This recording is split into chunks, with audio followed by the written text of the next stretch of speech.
ಇದು ಸ್ವಾತಂತ್ರ್ಯ ಸಿಕ್ಕಾಗಿನಿಂದ ಆಗ್ತಾ ಇರುವಂಥ ಒಂದು ಸಂಘರ್ಷ ಇದು. ಒಂದು ಹಿಂದೂ ರಾಷ್ಟ್ರವಾಗಬೇಕು ಇದು ಅಂತೇಳಿ ಅದಕ್ಕೆ ಕಾರಣ ಕೂಡ ಇದೆ, ಅಂದರೆ ಫಲಪಂಥೀಯರು ಕೊಡುವಂಥ ಕಾರಣ. ಮತ್ತೊಂದು ಕಡೆ ರಾಷ್ಟ್ರ ಧ್ವಜದ ಬಗ್ಗೆ ಕೂಡ ಸಾಕಷ್ಟು ಇದಲ್ಲ, ಅದು ಭಗವಾಧ್ವಜ ಆಗಬೇಕು, ಕೇಸರಿ ಇರಬೇಕು, ಹೀಗೆಲ್ಲ ಬಂದಿತ್ತು. ಯಾಕಂದರೆ ಫಲಪಂಥೀಯರು ಹೇಳುವಂಥದ್ದು ಇದು ಹಿಂದೂ ಧರ್ಮ, ಆಮೇಲೆ ಎಲ್ಲರೂ ಬಂದಿರುವಂಥದ್ದು.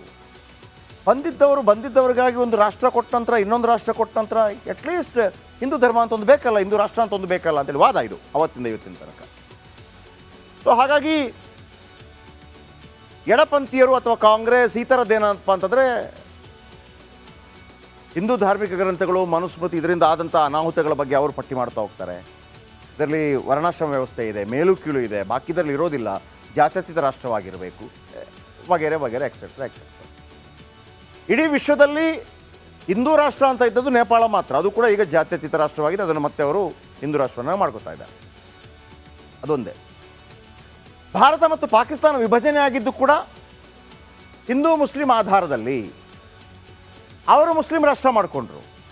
ಫಲಪಂಥೀಯರ ವಾದ ಏನಪ್ಪ ಅಂತಂದರೆ ನಾವು ಯಾಕೆ ಅದನ್ನು ಜಾತ್ಯತೀತ ಮಾಡ್ಕೋಬೇಕು, ಆಧಾರ ಈಗ ಇದು ಜಾತ್ಯತೀತ ರಾಷ್ಟ್ರವೇ ಬೇಕು ಅಂತಂದರೆ ಮುಸ್ಲಿಮರು ಹೋಗುವಂಥ ಅಗತ್ಯ ಏನಿತ್ತು ಅಲ್ವಾ? ಜಾತ್ಯತೀತ ಈಗ ಎಲ್ಲ ಹೋಗಿ ಅವರಿಗೆ ಮುಸ್ಲಿಮರಿಗೆ ನೀವು ಸಪರೇಟ್ ಅಂತೇಳಿ ಈಗ ಉಳಿದ್ರೆ ನೀವು ಜಾತ್ಯತೀತ ಮಾಡ್ಕೊಳ್ಳಿದ್ದಂದರೆ ಹೆಂಗೆ ಅಂತೇಳಿ ಬಲಪಂಥೀಯರ ವಾದ. ಆದರೆ ಎಡಪಂಥೀಯರು ಅಥವಾ ಕಾಂಗ್ರೆಸ್ ಅವತ್ತಿನಿಂದ ಇವತ್ತಿನ ತನಕ ಹೇಳ್ತಾ ಇರುವಂಥದ್ದು, ಶತಶತಮಾನಗಳಿಂದ ಇಲ್ಲಿ ದಬ್ಬಾಳಿಕೆ ಆಯಿತು, ದಮನಿಸಲಾಯಿತು, ಜಾತಿ ವ್ಯವಸ್ಥೆಯಿಂದಾಗಿ ಏನೆಲ್ಲ ಮೇಲೆ ಕೆಳಗೆ ಮಾಡಲಾಯಿತು, ನೆರಳು ಕಾಣಬಾರ್ದು,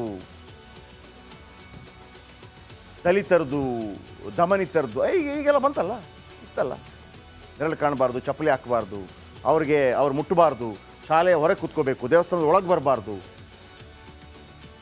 ಇದೆಲ್ಲ ತಾನೇ ನಿಮ್ಮಿಂದ ಆಗಿದ್ದು ಅಂತೇಳಿ ಕಾಂಗ್ರೆಸ್ ಮತ್ತು ಎಡಪಂಥೀಯರ ವಾದ. ಹಾಗಾಗಿ ಸಂವಿಧಾನ ಅಂತ ಹೇಳುವಾಗ ಎಲ್ಲರಿಗೂ ಕೂಡ ಅವರವರ ಧರ್ಮ, ಎಲ್ಲರೂ ಸಮಾನರು, ಸಮಬಾಳು ಸಮಪಾಲು ಅನ್ನುವಂಥದ್ದು. ಈಗ ಬಲಪಂಥೀಯರ ವಾದ ಏನಪ್ಪ ಅಂತಂದರೆ ಇರಬಹುದು, ಆದರೆ ಇದರ ಆತ್ಮ ಹಿಂದೂ.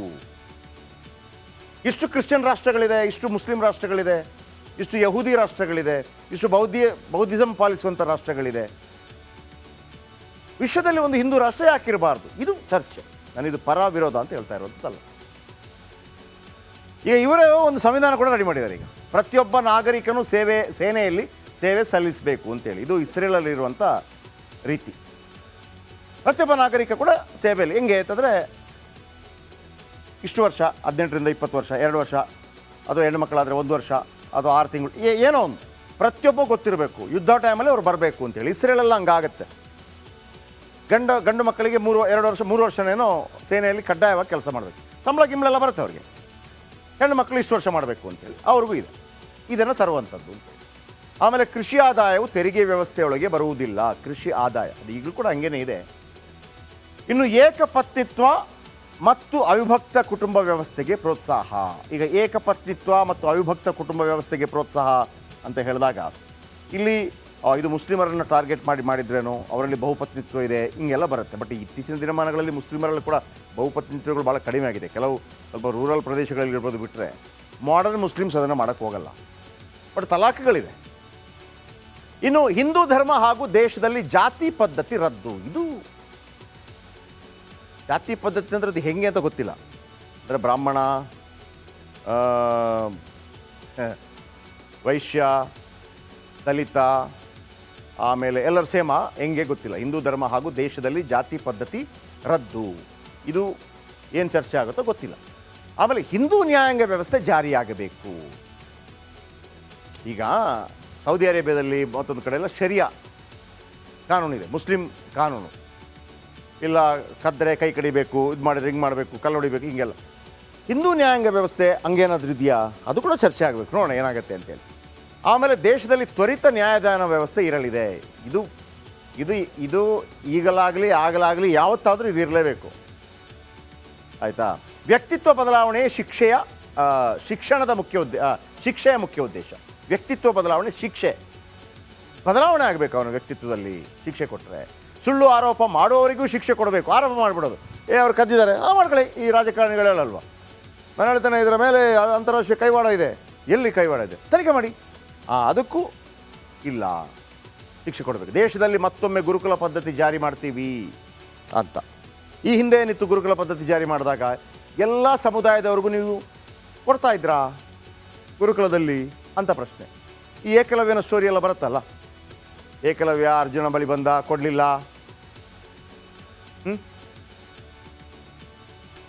ಸ್ಟೋರಿ ಬರುತ್ತಲ್ಲ ಮಹಾಭಾರತದಲ್ಲಿ. ಏಕಲವ್ಯ ದ್ರೋಣಾಚಾರ್ಯರ ಬಳಿ ಬಂದ, ಕೊಡಲಿಲ್ಲ. ಅವನು ಅರ್ಜುನನಿಗೆ ಬಿಲ್ಲುವಿದ್ಯೆ ಕಲಿಸ್ತಾ ಇದ್ರು, ದೂರದಿಂದಲೇ ಬಿಲ್ಲುವಿದ್ಯೆ ಕಲಿತ ಕೆಲ ಜಾತಿಯವನ ಕಾರಣಕ್ಕಾಗಿ. ಲಾಸ್ಟಿಗೆ ಅವನು ಎಷ್ಟು ಪ್ರಭಾವಶಾಲಿ ಆಗಿಬಿಟ್ಟ ಅಂತಂದರೆ ಅರ್ಜುನಿಗಿಂತ ಅತ್ಯದ್ಭುತವಾದ ಬಿಲ್ಗಾರನಾದ. ಕಥೆ ಬರುತ್ತಿದೆ ಒಂದು. ಆಗ ಅವನನ್ನು ಮೋಸದಿಂದ ಕರೆದುಬಿಟ್ಟು ಗುರುದೇವ ಅಂತಾನೆ ಅವ ಏಕಲವ್ಯ, ನಿಮ್ಮಿಂದಾಗಿ ಕಲಿತೆ. ಅವರಿಂದ ನೋಡಿ ಕಲ್ತಿರ್ತಾನೆ ನಾವು, ಅವ್ರು ಕಲಿಸಿರೋದಿಲ್ಲ. ಆಗ ಅರ್ಜುನಿಗೆ ಬೇಕಾಗಿ ದ್ರೋಣಾಚಾರ್ಯರು ಕೇಳಿದರು, ನನ್ನನ್ನು ಗುರು ಅಂತ ಒಪ್ಕೋತಿ? ಯಾವುದು ಒಪ್ಕೋತೇನೆ? ಗುರುದಕ್ಷಿಣೆ ಕೊಡಬೇಕಲ್ಲ. ಕೊಡ್ತೀನಿ ಗುರುಗಳೇ. ಏನು ಕೊಡ್ತೀನಿ? ಹೆಬ್ಬೆರಳು ಕೊಡು. ಯಾಕೆ ಹೆಬ್ಬೆರಳು ತಗೊಂಬಿಟ್ರೆ ಬಾಣ ಬಿಡೋಕ್ಕಾಗಲ್ಲ. ಈ ಥರ ಎಲ್ಲ ಕಥೆ ಇದೆ. ಕರ್ಣನ ಕಥೆ ಬರುತ್ತೆ. ಕರ್ಣ ಸೂತಪುತ್ರ ಅನ್ನೋ ಕಾರಣಕ್ಕಾಗಿ ಆತನಿಗೆ ದ್ರೋಣಾಚಾರ್ಯರು ಇದು ಕಲಿಸಲಿಲ್ಲ, ಬಿಲ್ವಿದ್ಯೆ ಕಲಿಸಲಿಲ್ಲ. ಆಮೇಲೆ ಕಲಿಸಿದ್ಯಾರು? ಪರಶುರಾಮ ಇಸ್ ಬ್ರಾಹ್ಮಣ. ಅವರು ಅಲ್ಲಿ ನೋಡಿ, ಅಲ್ಲಿ ಬೇರೆ ಇದು. ಆದರೆ ಪರಶುರಾಮನ ಬಳಿ ಹೋಗಿದ್ದು ಬ್ರಾಹ್ಮಣ, ತಾನು ಕೂಡ ಬ್ರಾಹ್ಮಣ ಅಂತ ಹೋದ ಅಂತೇಳಿ. ಯಾರು? ಕರ್ಣ. ನಾನು ಕೂಡ ಬ್ರಾಹ್ಮಣ ಅಂತ ಹೋದ ಅಂತ. ಅವ್ರು ಬಿಲ್ವಿದ್ಯೆ ಕಲಿಸ್ತಾರೆ. ಎಲ್ಲ ಕಲಿಸಾದ ನಂತರ ಒಂದು ದಿವಸ ಶಿಷ್ಯನ ತೊಡೆ ಮೇಲೆ ತಲೆ ಇಟ್ಟು ಮಲಗಿರ್ತಾರೆ. ಪುರಾಣದಲ್ಲಿ ಬಂದಿರುವಂಥ ಕಥೆ ಇದು. ಮಲಗಿರ್ತಾರೆ. ಆಗ ಒಂದು ಜೀರುಂಡೆ ಏನೋ ಹೇಳ್ತಿರಲ್ಲ, ಅದು ಅದರ ತೊಡೆಯನ್ನು ಕೊರೀತಾ ಇರುತ್ತೆ. ಯಾರ್ದು? ಚೇಳೋ ಸಮಥಿಂಗ್, ಅದು ಇದರಲ್ಲಿ ಬಾಹುಬಲಿಯಲ್ಲಿ. ತೊಡೆಯನ್ನು ಕೊರೀತಾ ಇರುತ್ತೆ. ರಕ್ತ ಬರುತ್ತೆ. ರಕ್ತ ಬಂದು ಆ ರಕ್ತ ಬರ್ತಾ ಇದ್ರೂ ಕೂಡ ಆತ ಕಾಲು ತೆಗೆಯೋದಿಲ್ಲ. ಯಾಕಂದರೆ ಪರಶುರಾಮರಿಗೆ ನಿದ್ದೆಗೆ ಭಂಗ ಆಗಬಾರ್ದು ಅಂತೇಳಿ ರಕ್ತ ಹರಿದು ಪರಶುರಾಮರ ಮೈ ಮೇಲೆ ಹರಿದು ಬಿಡ್ತು. ಪರಶುರಾಮ ಧಡಕ್ಕನೆ ಎದ್ದು ನಿಂತ್ಕೊಂಡ್ಬಿಟ್ರು. ರಕ್ತ ನೋಡಿದಾಗ ಅವರಿಗೆ ಖುಷಿ ಆಗಲಿಲ್ಲ, ಕೋಪ ಬಂತು. ಯಾರ ಮೇಲೆ? ಕರ್ಣನ ಮೇಲೆ. ನೀನು ಬ್ರಾಹ್ಮಣ ಆಗಿರ್ಲಿಕ್ಕೆ ಸಾಧ್ಯನೇ ಇಲ್ಲ ಅಂತ ಹೇಳ್ತಾರೆ ಅವರು. ಯಾಕಂದರೆ ಇಷ್ಟು ನೋವನ್ನು ಇದು ಪಡಿಬೇಕು ಅಂತಂದರೆ ಇಷ್ಟು ನೋವನ್ನು ಸಹಿಸ್ಕೊಳ್ಳೋ ಶಕ್ತಿ ಇರೋದು ಕ್ಷತ್ರಿಯನಿಗೆ ಮಾತ್ರ. ಹಾಗಾಗಿ ಶಾಪ ಕೊಡ್ತೇನೆ, ನಾನು ಹೇಳಿದ ವಿದ್ಯೆ ಎಲ್ಲ ಮರ್ತೋಗ್ಲಿ, ಹಿಂಗೆಲ್ಲ ಆಗತ್ತಲ್ವಾ. ಸೊ ಇದೆಲ್ಲ ತುಲನೆ ಆಗತ್ತೆ. ಅಂದರೆ ಗುರುಕುಲ ಪದ್ಧತಿ ಅಂತಂದರೆ ಯಾರು ಕೊಡ್ತೀರಿ? ಹೀಗೆಲ್ಲ. ಇನ್ನು ಇಂಗ್ಲೀಷ್ ಸ್ಕೂಲ್ಗಳು ಗುರುಕುಲಗಾಗಿ ಮಾರ್ಪಾಡಾಗತ್ತಂತೆ. ಆಮೇಲೆ ಸರ್ಕಾರದ ನೆರವಿನಿಂದ ನಡೆಯುತ್ತಿರೋ ಮದ್ರಸಾ ಬಂದಾಗತ್ತಂತೆ. ಮದ್ರಸಾ ಆಗಿದ್ರೆ ನೀವು ಮುಸ್ಲಿಂ ಟಾರ್ಗೆಟ್ ಮಾಡ್ತಾ ಇದ್ದೀರಾ, ಇದು ಬರುತ್ತೆ. ಅಲ್ಪಸಂಖ್ಯಾತರನ್ನು ಟಾರ್ಗೆಟ್ ಮಾಡ್ತಾ ಇದ್ದೀರಿ, ಈ ಥರ ಆಗತ್ತೆ. ಎಲ್ಲ ವಿಚಾರಗಳಿದೆ. ಆದರೆ ನಮ್ಮ ಸಂವಿಧಾನ ಇದೆಯಲ್ಲ, ಈಗಿರೋ ಸಂವಿಧಾನ ಫಸ್ಟ್ ಕ್ಲಾಸ್ ಸಂವಿಧಾನ. ಜಗತ್ತಲ್ಲಿ ಇಂಥ ಸಂವಿಧಾನ ಇಲ್ಲ. ಆದರೆ ನಮ್ಮಲ್ಲಿ ಕೆಲವು ಬದಲಾವಣೆಗಳಾಗಬೇಕಾ ಆಗಬಾರ್ದಾ? ಆಗಬೇಕು. ಅನೇಕ ಬದಲಾವಣೆಗಳಾಗಬೇಕು. ನಮ್ಮ ಶಿಕ್ಷಣ ವ್ಯವಸ್ಥೆ ಬದಲಾವಣೆ ಆಗಬೇಕು, ಇಲ್ಲ ಅಂತಲ್ಲ. ಅಂದರೆ ಶಿಕ್ಷಣ ವ್ಯವಸ್ಥೆ ಹೆಂಗಾಗಿದೆ ಅಂತಂದರೆ, ಕೇವಲ ಮತ್ತೊಬ್ಬನ ಜೊತೆ ಒಂದು ಆಫೀಸಲ್ಲಿ ಕ್ಲರ್ಕ್ ಕೆಲಸ ಮಾಡೋದಕ್ಕೆ ಮಾತ್ರ ಇರುವಂಥ ಶಿಕ್ಷಣ ವ್ಯವಸ್ಥೆ ಥರ ಇದೆ ನಮಗೆ. ಆತನೇ ಏನೋ ಒಂದು ವಿಶೇಷವಾಗಿ ಬೆಳೆಯುವಂಥದ್ದು ಕೆಲವರು ಆಗ್ತಾರೆ, ಇಲ್ಲ ಅಂತಲ್ಲ. ಶಿಕ್ಷಣ ವ್ಯವಸ್ಥೆ ಬಗ್ಗೆ ಇದೆ, ನೋಡೋಣ ಏನಾಗುತ್ತೆ ಅಂತ. ನೆಕ್ಸ್ಟ್, ಇದು ಸ್ವಾತಂತ್ರ್ಯ ಸಿಕ್ಕಾಗಿನಿಂದ ಆಗ್ತಾ ಇರುವಂಥ ಒಂದು ಸಂಘರ್ಷ. ಇದು ಒಂದು ಹಿಂದೂ ರಾಷ್ಟ್ರವಾಗಬೇಕು ಇದು ಅಂತೇಳಿ, ಅದಕ್ಕೆ ಕಾರಣ ಕೂಡ ಇದೆ. ಅಂದರೆ ಬಲಪಂಥೀಯರು ಕೊಡುವಂಥ ಕಾರಣ. ಮತ್ತೊಂದು ಕಡೆ ರಾಷ್ಟ್ರ ಧ್ವಜದ ಬಗ್ಗೆ ಕೂಡ ಸಾಕಷ್ಟು ಇದಲ್ಲ, ಅದು ಭಗವಾ ಧ್ವಜ ಆಗಬೇಕು, ಕೇಸರಿ ಇರಬೇಕು, ಹೀಗೆಲ್ಲ ಬಂದಿತ್ತು. ಯಾಕಂದರೆ ಬಲಪಂಥೀಯರು ಹೇಳುವಂಥದ್ದು ಇದು ಹಿಂದೂ ಧರ್ಮ, ಆಮೇಲೆ ಎಲ್ಲರೂ ಬಂದಿರುವಂಥದ್ದು. ಬಂದಿದ್ದವ್ರಿಗಾಗಿ ಒಂದು ರಾಷ್ಟ್ರ ಕೊಟ್ಟ ನಂತರ ಇನ್ನೊಂದು ರಾಷ್ಟ್ರ ಕೊಟ್ಟ ನಂತರ ಅಟ್ಲೀಸ್ಟ್ ಹಿಂದೂ ಧರ್ಮ ಅಂತ ಒಂದು ಬೇಕಲ್ಲ, ಹಿಂದೂ ರಾಷ್ಟ್ರ ಅಂತ ಒಂದು ಬೇಕಲ್ಲ ಅಂತೇಳಿ ವಾದ ಇದು ಅವತ್ತಿಂದ ಇವತ್ತಿನ ತನಕ. ಸೊ ಹಾಗಾಗಿ ಎಡಪಂಥೀಯರು ಅಥವಾ ಕಾಂಗ್ರೆಸ್ ಈ ಥರದ್ದೇನಪ್ಪ ಅಂತಂದರೆ, ಹಿಂದೂ ಧಾರ್ಮಿಕ ಗ್ರಂಥಗಳು, ಮನುಸ್ಮೃತಿ, ಇದರಿಂದ ಆದಂಥ ಅನಾಹುತಗಳ ಬಗ್ಗೆ ಅವರು ಪಟ್ಟಿ ಮಾಡ್ತಾ ಹೋಗ್ತಾರೆ. ಇದರಲ್ಲಿ ವರ್ಣಾಶ್ರಮ ವ್ಯವಸ್ಥೆ ಇದೆ, ಮೇಲು ಕೀಳು ಇದೆ, ಬಾಕಿದ್ರಲ್ಲಿ ಇರೋದಿಲ್ಲ, ಜಾತ್ಯತೀತ ರಾಷ್ಟ್ರವಾಗಿರಬೇಕು, ವಗೇರೆ ವಗೇರೆ ಎಕ್ಸೆಟ್ರಾ ಎಕ್ಸೆಟ್ರಾ. ಇಡೀ ವಿಶ್ವದಲ್ಲಿ ಹಿಂದೂ ರಾಷ್ಟ್ರ ಅಂತ ಇದ್ದದ್ದು ನೇಪಾಳ ಮಾತ್ರ. ಅದು ಕೂಡ ಈಗ ಜಾತ್ಯತೀತ ರಾಷ್ಟ್ರವಾಗಿದೆ. ಅದನ್ನು ಮತ್ತೆ ಅವರು ಹಿಂದೂ ರಾಷ್ಟ್ರವನ್ನು ಮಾಡ್ಕೋತಾ ಇದ್ದಾರೆ. ಅದೊಂದೇ. ಭಾರತ ಮತ್ತು ಪಾಕಿಸ್ತಾನ ವಿಭಜನೆ ಆಗಿದ್ದು ಕೂಡ ಹಿಂದೂ ಮುಸ್ಲಿಂ ಆಧಾರದಲ್ಲಿ. ಅವರು ಮುಸ್ಲಿಂ ರಾಷ್ಟ್ರ ಮಾಡಿಕೊಂಡ್ರು. ಬಲಪಂಥೀಯರ ವಾದ ಏನಪ್ಪ ಅಂತಂದರೆ, ನಾವು ಯಾಕೆ ಅದನ್ನು ಜಾತ್ಯತೀತ ಮಾಡ್ಕೋಬೇಕು? ಆಧಾರ ಈಗ ಇದು ಜಾತ್ಯತೀತ ರಾಷ್ಟ್ರವೇ ಬೇಕು ಅಂತಂದರೆ ಮುಸ್ಲಿಮರು ಹೋಗುವಂಥ ಅಗತ್ಯ ಏನಿತ್ತು ಅಲ್ವಾ? ಜಾತ್ಯತೀತ ಈಗ ಎಲ್ಲ ಹೋಗಿ ಅವರಿಗೆ ಮುಸ್ಲಿಮರಿಗೆ ನೀವು ಸಪರೇಟ್ ಅಂತೇಳಿ, ಈಗ ಉಳಿದ್ರೆ ನೀವು ಜಾತ್ಯತೀತ ಮಾಡ್ಕೊಳ್ಳಿ ಅಂತಂದರೆ ಹೆಂಗೆ ಅಂತೇಳಿ ಬಲಪಂಥೀಯರ ವಾದ. ಆದರೆ ಎಡಪಂಥೀಯರು ಅಥವಾ ಕಾಂಗ್ರೆಸ್ ಅವತ್ತಿನಿಂದ ಇವತ್ತಿನ ತನಕ ಹೇಳ್ತಾ ಇರುವಂಥದ್ದು, ಶತಶತಮಾನಗಳಿಂದ ಇಲ್ಲಿ ದಬ್ಬಾಳಿಕೆ ಆಯಿತು, ದಮನಿಸಲಾಯಿತು, ಜಾತಿ ವ್ಯವಸ್ಥೆಯಿಂದಾಗಿ ಏನೆಲ್ಲ ಮೇಲೆ ಕೆಳಗೆ ಮಾಡಲಾಯಿತು, ನೆರಳು ಕಾಣಬಾರ್ದು, ದಲಿತರದು ದಮನಿತರದು ಈಗೆಲ್ಲ ಬಂತಲ್ಲ, ಇತ್ತಲ್ಲ, ನೆರಳು ಕಾಣಬಾರ್ದು, ಚಪ್ಪಲಿ ಹಾಕಬಾರ್ದು, ಅವ್ರು ಮುಟ್ಟಬಾರ್ದು, ಶಾಲೆಯ ಹೊರಗೆ ಕೂತ್ಕೋಬೇಕು, ದೇವಸ್ಥಾನದ ಒಳಗೆ ಬರಬಾರ್ದು, ಇದೆಲ್ಲ ತಾನೇ ನಿಮ್ಮಿಂದ ಆಗಿದ್ದು ಅಂತೇಳಿ ಕಾಂಗ್ರೆಸ್ ಮತ್ತು ಎಡಪಂಥೀಯರವಾದ. ಹಾಗಾಗಿ ಸಂವಿಧಾನ ಅಂತ ಹೇಳುವಾಗ ಎಲ್ಲರಿಗೂ ಕೂಡ ಅವರವರ ಧರ್ಮ, ಎಲ್ಲರೂ ಸಮಾನರು, ಸಮಬಾಳು ಸಮಪಾಲು ಅನ್ನುವಂಥದ್ದು. ಈಗ ಬಲಪಂಥೀಯರವಾದ ಏನಪ್ಪ ಅಂತಂದರೆ ಇರಬಹುದು, ಆದರೆ ಇದರ ಆತ್ಮ ಹಿಂದೂ. ಇಷ್ಟು ಕ್ರಿಶ್ಚಿಯನ್ ರಾಷ್ಟ್ರಗಳಿದೆ, ಇಷ್ಟು ಮುಸ್ಲಿಂ ರಾಷ್ಟ್ರಗಳಿದೆ, ಇಷ್ಟು ಯಹೂದಿ ರಾಷ್ಟ್ರಗಳಿದೆ, ಇಷ್ಟು ಬೌದ್ಧಿಸಮ್ ಪಾಲಿಸುವಂಥ ರಾಷ್ಟ್ರಗಳಿದೆ. ವಿಶ್ವದಲ್ಲಿ ಒಂದು ಹಿಂದೂ ರಾಷ್ಟ್ರ ಯಾಕಿರಬಾರ್ದು? ಇದು ಚರ್ಚೆ. ನಾನಿದು ಪರ ವಿರೋಧ ಅಂತ ಹೇಳ್ತಾ ಇರೋದಲ್ಲ. ಈಗ ಇವರೇ ಒಂದು ಸಂವಿಧಾನ ಕೂಡ ರೆಡಿ ಮಾಡಿದ್ದಾರೆ. ಈಗ ಪ್ರತಿಯೊಬ್ಬ ನಾಗರಿಕನು ಸೇನೆಯಲ್ಲಿ ಸೇವೆ ಸಲ್ಲಿಸಬೇಕು ಅಂತೇಳಿ. ಇದು ಇಸ್ರೇಲಲ್ಲಿರುವಂಥ ರೀತಿ. ಪ್ರತಿಯೊಬ್ಬ ನಾಗರಿಕ ಕೂಡ ಸೇವೆಯಲ್ಲಿ ಹೆಂಗೆ ಅಂತಂದರೆ, ಇಷ್ಟು ವರ್ಷ, 18ರಿಂದ 20 ವರ್ಷ, 2 ವರ್ಷ, ಅದು ಹೆಣ್ಣು ಮಕ್ಕಳಾದರೆ 1 ವರ್ಷ, ಅದು 6 ತಿಂಗಳು, ಏನೋ ಒಂದು ಪ್ರತಿಯೊಬ್ಬ ಗೊತ್ತಿರಬೇಕು. ಯುದ್ಧ ಟೈಮಲ್ಲಿ ಅವ್ರು ಬರಬೇಕು ಅಂತೇಳಿ. ಇಸ್ರೇಲೆಲ್ಲ ಹಂಗಾಗತ್ತೆ. ಗಂಡು ಮಕ್ಕಳಿಗೆ 3 ವರ್ಷನೇನೋ ಸೇನೆಯಲ್ಲಿ ಕಡ್ಡಾಯವಾಗಿ ಕೆಲಸ ಮಾಡಬೇಕು. ಸಂಬಳ ಗಿಂಬಳೆಲ್ಲ ಬರುತ್ತೆ ಅವ್ರಿಗೆ. ಹೆಣ್ಣು ಮಕ್ಕಳು ಇಷ್ಟು ವರ್ಷ ಮಾಡಬೇಕು ಅಂತೇಳಿ ಅವ್ರಿಗೂ ಇದೆ.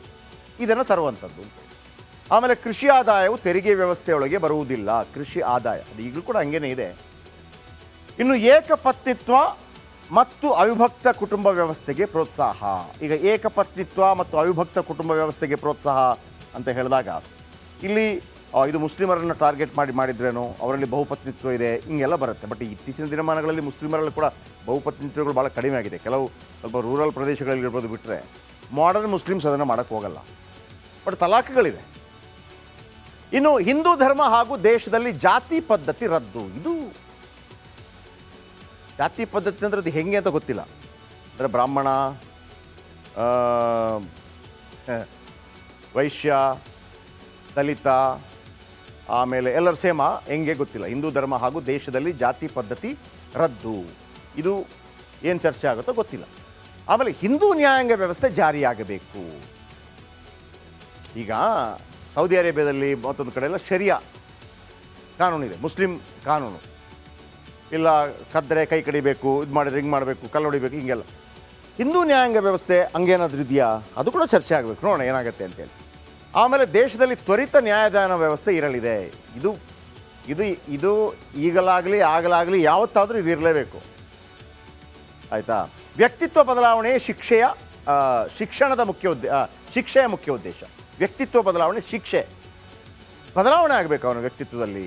ಶಿಕ್ಷೆ ಕೊಟ್ಟರೆ ಸುಳ್ಳು ಆರೋಪ ಮಾಡೋವರಿಗೂ ಶಿಕ್ಷೆ ಕೊಡಬೇಕು. ಆರೋಪ ಮಾಡಿಬಿಡೋದು, ಅವ್ರು ಕದ್ದಿದ್ದಾರೆ, ಮಾಡ್ಕೊಳ್ಳಿ. ಈ ರಾಜಕಾರಣಿಗಳಲ್ವ, ನಾನು ಹೇಳ್ತಾನೆ ಇದರ ಮೇಲೆ ಅಂತಾರಾಷ್ಟ್ರೀಯ ಕೈವಾಡ ಇದೆ. ಎಲ್ಲಿ ಕೈವಾಡ ಇದೆ? ತನಿಖೆ ಮಾಡಿ. ಅದಕ್ಕೂ ಇಲ್ಲ, ಶಿಕ್ಷೆ ಕೊಡಬೇಕು. ದೇಶದಲ್ಲಿ ಮತ್ತೊಮ್ಮೆ ಗುರುಕುಲ ಪದ್ಧತಿ ಜಾರಿ ಮಾಡ್ತೀವಿ ಅಂತ.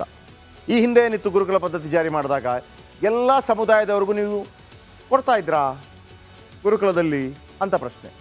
ಈ ಏಕಲವ್ಯನ ಸ್ಟೋರಿ ಎಲ್ಲ ಬರುತ್ತಲ್ಲ, ಏಕಲವ್ಯ ಅರ್ಜುನ ಬಳಿ ಬಂದ, ಕೊಡಲಿಲ್ಲ.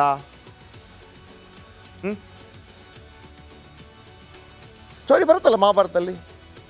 ಏಕಲವ್ಯ ದ್ರೋಣಾಚಾರ್ಯರ ಬಳಿ ಬಂದ, ಕೊಡಲಿಲ್ಲ. ಅವನು ಅರ್ಜುನಿಗೆ ಬಿಲ್ಲುವಿದ್ಯೆ ಕಲಿಸ್ತಾ ಇದ್ರು, ದೂರದಿಂದಲೇ ಬಿಲ್ಲುವಿದ್ಯೆ ಕಲಿತ. ಕೆಲ ಜಾತಿಯವನ ಕಾರಣಕ್ಕಾಗಿ ಲಾಸ್ಟಿಗೆ ಅವನು ಎಷ್ಟು ಪ್ರಭಾವಶಾಲಿ ಆಗಿಬಿಟ್ಟ ಅಂತಂದರೆ ಅರ್ಜುನಿಗಿಂತ ಅತ್ಯದ್ಭುತವಾದ ಬಿಲ್ಗಾರನಾದ. ಕಥೆ ಬರುತ್ತಿದೆ ಒಂದು. ಆಗ ಅವನನ್ನು ಮೋಸದಿಂದ ಕರೆದುಬಿಟ್ಟು ಗುರುದೇವ ಅಂತಾನೆ ಅವ ಏಕಲವ್ಯ, ನಿಮ್ಮಿಂದಾಗಿ ಕಲಿತೆ. ಅವರಿಂದ ಕಲ್ತಿರ್ತಾನೆ ಅವ್ರು ಕಲಿಸಿರೋದಿಲ್ಲ. ಆಗ ಅರ್ಜುನಿಗೆ ಬೇಕಾಗಿ ದ್ರೋಣಾಚಾರ್ಯರು ಕೇಳಿದರು, ನನ್ನನ್ನು ಗುರು ಅಂತ ಒಪ್ಕೋತೀಯ? ಯಾವುದು ಒಪ್ಕೋತೇನೆ. ಗುರುದಕ್ಷಿಣೆ ಕೊಡಬೇಕಲ್ಲ. ಕೊಡ್ತೀನಿ ಗುರುಗಳೇ. ಏನು ಕೊಡ್ತೀನಿ? ಹೆಬ್ಬೆರಳು ಕೊಡು. ಯಾಕೆ ಹೆಬ್ಬೆರಳು ತಗೊಂಡ್ಬಿಟ್ರೆ ಬಾಣ ಬಿಡೋಕ್ಕಾಗಲ್ಲ. ಈ ಥರ ಎಲ್ಲ ಕತೆ ಇದೆ. ಕರ್ಣನ ಕತೆ ಬರುತ್ತೆ. ಕರ್ಣ ಸೂತಪುತ್ರ ಅನ್ನೋ ಕಾರಣಕ್ಕಾಗಿ ಆತನಿಗೆ ದ್ರೋಣಾಚಾರ್ಯರು ಇದು ಕಲಿಸಲಿಲ್ಲ, ಬಿಲ್ವಿದ್ಯೆ ಕಲಿಸಲಿಲ್ಲ. ಆಮೇಲೆ ಕಲಿಸಿದ್ಯಾರು? ಪರಶುರಾಮ ಇಸ್ ಬ್ರಾಹ್ಮಣ. ಅವರು ಅಲ್ಲಿ ನೋಡಿ, ಅಲ್ಲಿ ಬೇರೆ ಇದು. ಆದರೆ ಪರಶುರಾಮನ ಬಳಿ ಹೋಗಿದ್ದು ಬ್ರಾಹ್ಮಣ, ತಾನು ಕೂಡ ಬ್ರಾಹ್ಮಣ ಅಂತ ಹೋದ ಅಂತೇಳಿ. ಯಾರು? ಕರ್ಣ. ತಾನು ಕೂಡ ಬ್ರಾಹ್ಮಣ ಅಂತ ಹೋದ ಅಂತ. ಅವ್ರು ಬಿಲ್ವಿದ್ಯೆ ಕಲಿಸ್ತಾರೆ. ಎಲ್ಲ ಕಲಿಸಾದ ನಂತರ ಒಂದು ದಿವಸ ಶಿಷ್ಯನ ತೊಡೆ ಮೇಲೆ ತಲೆ ಇಟ್ಟು ಮಲಗಿರ್ತಾರೆ. ಪುರಾಣದಲ್ಲಿ ಬಂದಿರುವಂಥ ಕಥೆ ಇದು.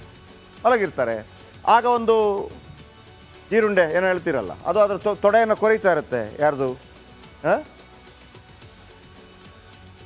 ಕೇಳೋ ಸಮಥಿಂಗ್, ಅದು ಇದರಲ್ಲಿ ಬಾಹುಬಲಿಯಲ್ಲಿ ತೊಡೆಯನ್ನು ಕೊರೀತಾ ಇರುತ್ತೆ. ರಕ್ತ ಬರುತ್ತೆ. ರಕ್ತ ಬಂದು ಆ ರಕ್ತ ಬರ್ತಾ ಇದ್ರೂ ಕೂಡ ಆತ ಕಾಲು ತೆಗೆಯೋದಿಲ್ಲ. ಯಾಕಂದರೆ ಪರಶುರಾಮರಿಗೆ ನಿದ್ದೆಗೆ ಭಂಗ ಆಗಬಾರ್ದು ಅಂತೇಳಿ ರಕ್ತ ಹರಿದು ಪರಶುರಾಮರ ಮೈ ಮೇಲೆ ಹರಿದು ಬಿಡ್ತು. ಪರಶುರಾಮ ಧಡಕ್ಕನೆ ಎದ್ದು ನಿಂತ್ಕೊಂಡ್ಬಿಟ್ರು. ರಕ್ತ ನೋಡಿದಾಗ ಅವರಿಗೆ ಖುಷಿ ಆಗಲಿಲ್ಲ, ಕೋಪ ಬಂತು. ಯಾರ ಮೇಲೆ? ಕರ್ಣನ ಮೇಲೆ. ನೀನು ಬ್ರಾಹ್ಮಣ ಸಾಧ್ಯನೇ ಇಲ್ಲ ಅಂತ ಹೇಳ್ತಾರೆ ಅವರು. ಯಾಕಂದರೆ ಇಷ್ಟು ನೋವನ್ನು ಇದು ಪಡಿಬೇಕು ಅಂತಂದರೆ ಇಷ್ಟು ನೋವನ್ನು ಸಹಿಸ್ಕೊಳ್ಳೋ ಶಕ್ತಿ ಇರೋದು ಕ್ಷತ್ರಿಯನಿಗೆ ಮಾತ್ರ. ಹಾಗಾಗಿ ಶಾಪ ಕೊಡ್ತೇನೆ, ನಾನು ಹೇಳಿದ ವಿದ್ಯೆ ಎಲ್ಲ ಮರ್ತೋಗ್ಲಿ, ಹಿಂಗೆಲ್ಲ ಆಗತ್ತಲ್ವಾ. ಸೊ ಇದೆಲ್ಲ ತುಲನೆ ಆಗತ್ತೆ. ಅಂದರೆ ಗುರುಕುಲ ಪದ್ಧತಿ ಅಂತಂದರೆ ಯಾರು ಕೊಡ್ತೀರಿ? ಹೀಗೆಲ್ಲ. ಇನ್ನು ಇಂಗ್ಲೀಷ್ ಸ್ಕೂಲ್ಗಳು ಗುರುಕುಲಗಳಾಗಿ ಮಾರ್ಪಾಡಾಗತ್ತಂತೆ.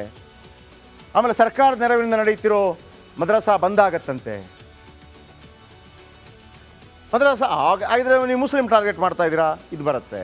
ಅಲ್ಪಸಂಖ್ಯಾತರನ್ನು ಟಾರ್ಗೆಟ್ ಮಾಡ್ತಾ ಇದ್ದೀರಿ, ಈ ಥರ ಆಗತ್ತೆ. ಎಲ್ಲ ವಿಚಾರಗಳಿದೆ. ಆದರೆ ನಮ್ಮ ಸಂವಿಧಾನ ಇದೆಯಲ್ಲ, ಈಗಿರೋ ಸಂವಿಧಾನ ಫಸ್ಟ್ ಕ್ಲಾಸ್ ಸಂವಿಧಾನ. ಜಗತ್ತಲ್ಲಿ ಇಂಥ ಸಂವಿಧಾನ ಇಲ್ಲ. ಆದರೆ ನಮ್ಮಲ್ಲಿ ಕೆಲವು ಬದಲಾವಣೆಗಳಾಗಬೇಕಾ ಆಗಬಾರ್ದಾ? ಆಗಬೇಕು. ಅನೇಕ ಬದಲಾವಣೆಗಳಾಗಬೇಕು. ನಮ್ಮ ಶಿಕ್ಷಣ ವ್ಯವಸ್ಥೆ ಬದಲಾವಣೆ ಆಗಬೇಕು, ಇಲ್ಲ ಅಂತಲ್ಲ. ಅಂದರೆ ಶಿಕ್ಷಣ ವ್ಯವಸ್ಥೆ ಹೆಂಗಾಗಿದೆ ಅಂತಂದರೆ, ಕೇವಲ ಮತ್ತೊಬ್ಬನ ಜೊತೆ ಒಂದು ಆಫೀಸಲ್ಲಿ ಕ್ಲರ್ಕ್ ಕೆಲಸ ಮಾಡೋದಕ್ಕೆ ಮಾತ್ರ ಇರುವಂಥ ಶಿಕ್ಷಣ ವ್ಯವಸ್ಥೆ ಥರ ಇದೆ ನಮಗೆ. ಆತನೇ ಏನೋ ಒಂದು ವಿಶೇಷವಾಗಿ ಬೆಳೆಯುವಂಥದ್ದು ಕೆಲವರು ಆಗ್ತಾರೆ, ಇಲ್ಲ ಅಂತಲ್ಲ. ಶಿಕ್ಷಣ ವ್ಯವಸ್ಥೆ ಬಗ್ಗೆ ಇದೆ, ನೋಡೋಣ ಏನಾಗುತ್ತೆ. ನೆಕ್ಸ್ಟ್